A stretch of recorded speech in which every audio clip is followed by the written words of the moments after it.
it's Ivy Slater, and you're listening to Her Success Story podcast, a show where gutsy businesswomen share their success journey.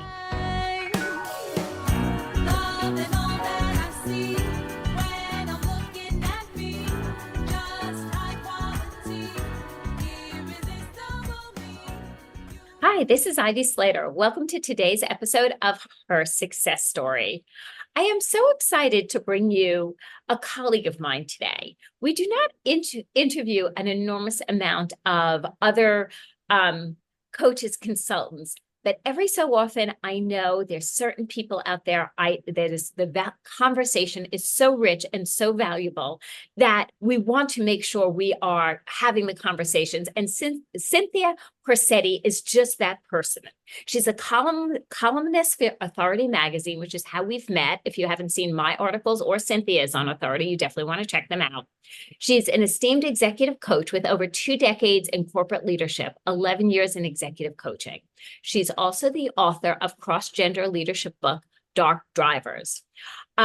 Cynthia guides high-performing professionals and Fortune 500 firms to recognize them and manage the underlying influences affecting their leadership. Cynthia, thank you so much for joining me here today. Ivy, thank you. I do love talking to other leadership coaches and executive coaches. So first of all, let's start at the beginning. How did you get into, what drove you into this space? I was in corporate leadership as a corporate executive of HR. And I met my now husband in around 2010, 2011, somewhere in there. And he's a physician and he would get enormous amounts of time off. And I got a lot of vacation, but in my work, you really didn't take that vacation. You just kind of got it and let it roll over the next year. So when I met him and I realized, I want to start this relationship on a good note. I want to be more flexible with my time. And I traveled all the time with work. It was just very different. So I decided to take, what do I love most about what I do day to day? And what I loved most was working one-on-one with helping the people develop and grow in their careers.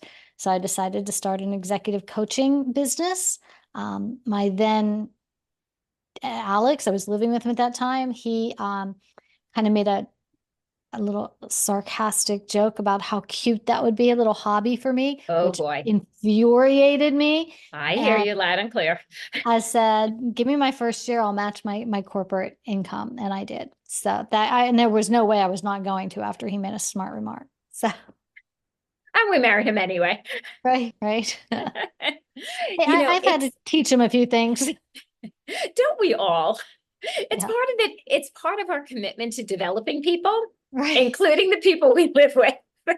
I know. I teased him all the time because I'm an expert in behavior-based interviewing, and I was from my past career, and I still do a lot of interview training and so on now. And I was like, when I was dating him, I was like, I just wanted to ask you things like, tell me about a time when your partner spent an enormous amount of money on shoes randomly. How did you respond? I said it was something I had to fight, not to behavior-based interview you. So, there's a reason we align, because I would ask that same question, are shoes? Right.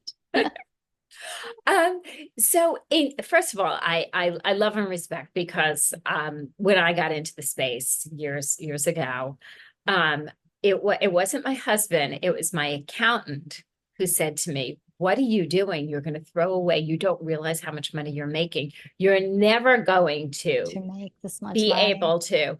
And I was like, excuse me?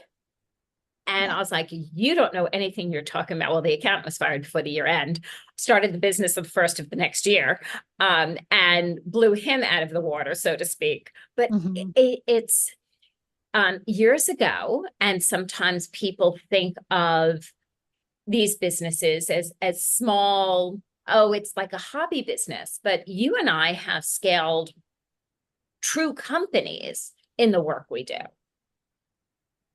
Absolutely. And then I think it's a little bit generational as well. My husband's significantly older than me. And I'm significantly older than pretty much everybody I know. So, I mean, I think some of it's just generational. And I always tease that, like, I am like, I came after the Mad Men generation, right, where women were really kind of not accepted in the workplace in the same way.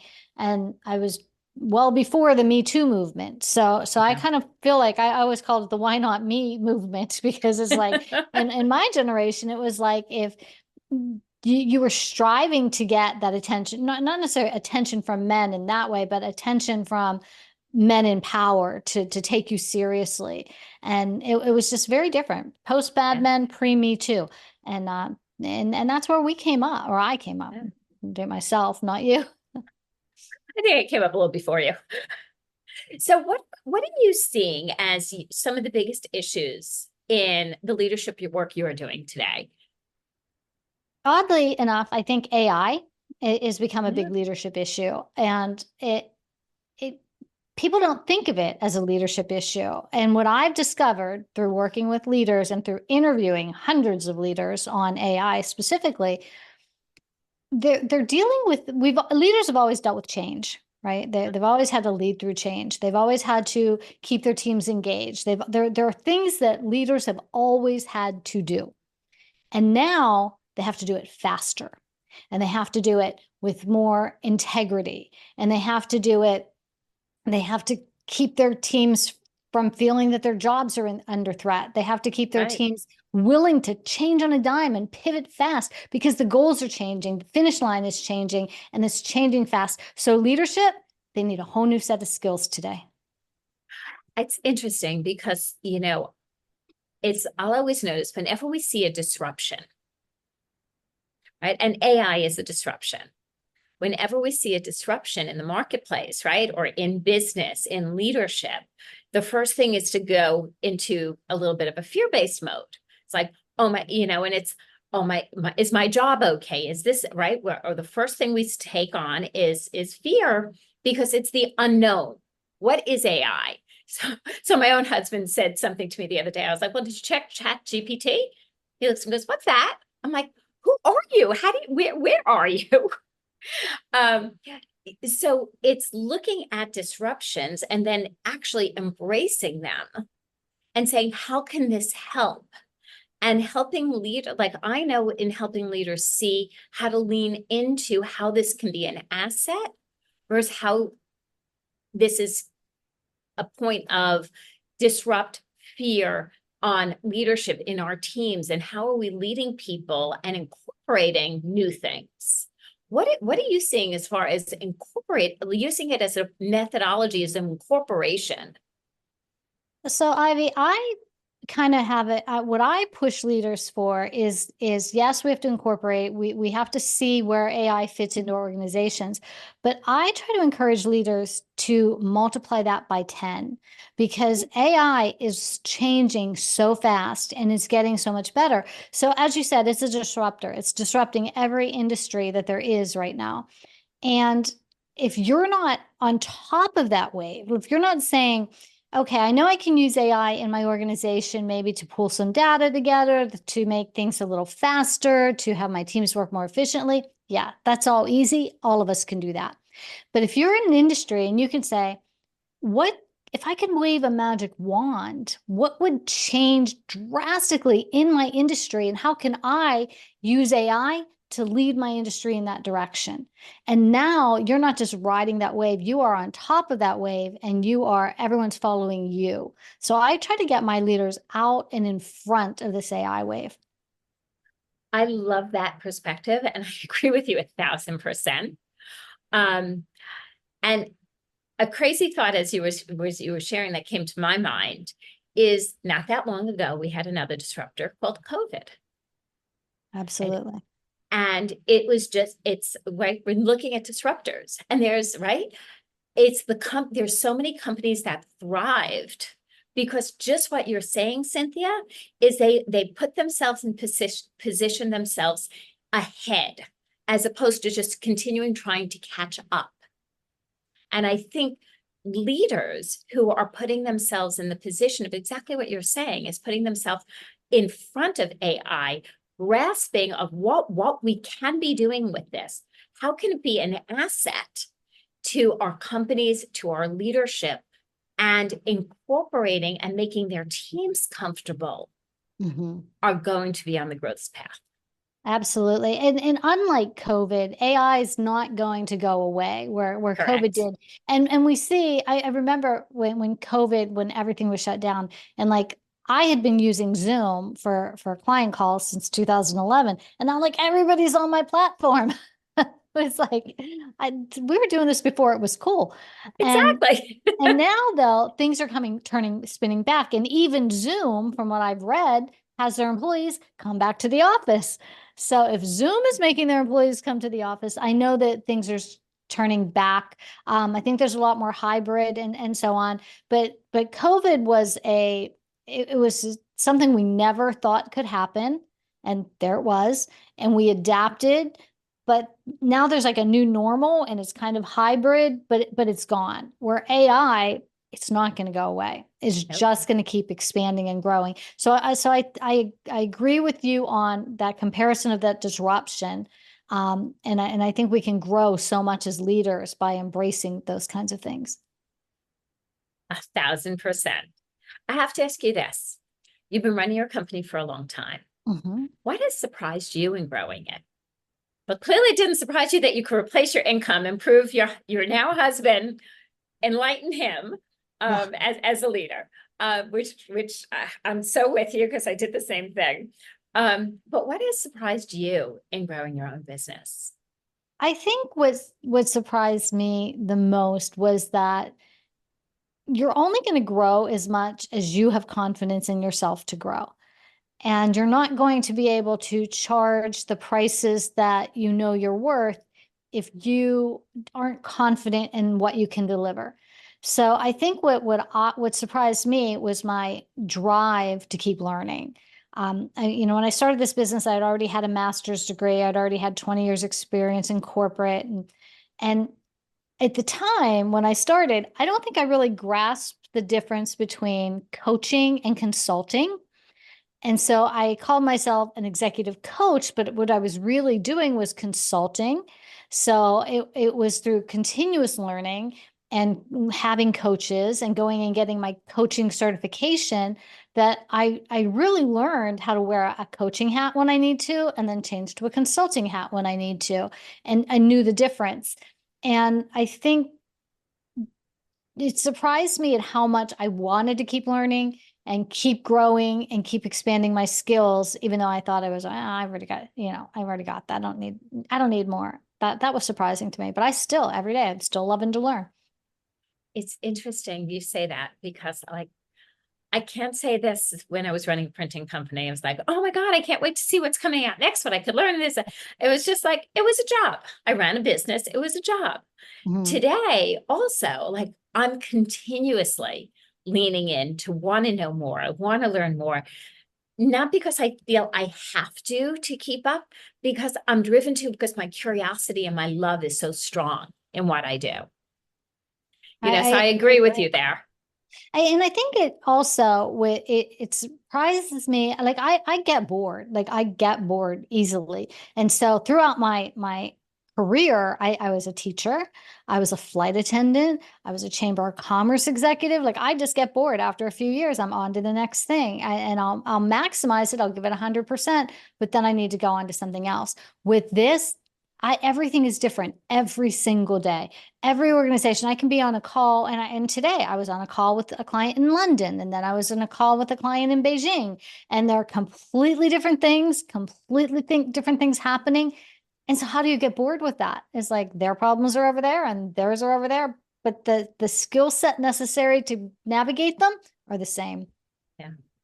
I happen to love that. And I also have to say the it took me a while. It took me a while. I started by getting certified as a coach because, in '07, I was like, I don't know, I got to get out of the printing industry. Here's this thing, let me check it out, kind of thing.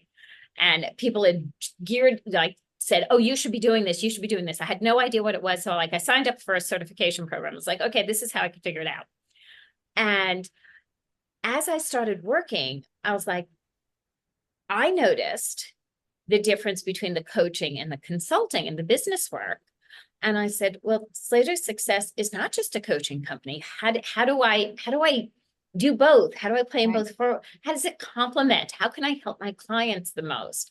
And that was surprising to me. And I've never really talked about this, so that's interesting.